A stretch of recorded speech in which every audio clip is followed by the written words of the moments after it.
memperingati Bulan Islam.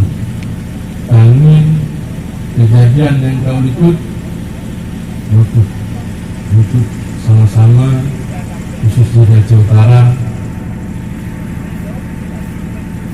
ukhuwah silaturahmi syariat Islam dan harapan daripada pemerintah daerah yang kata kunjung di 27 kecamatan setiap desa harus kanun desa, kanun adat, resam yang mana betul sanksi-sanksi adat dan kanun dengan hukum syariat, karena di Aceh syariat Islam.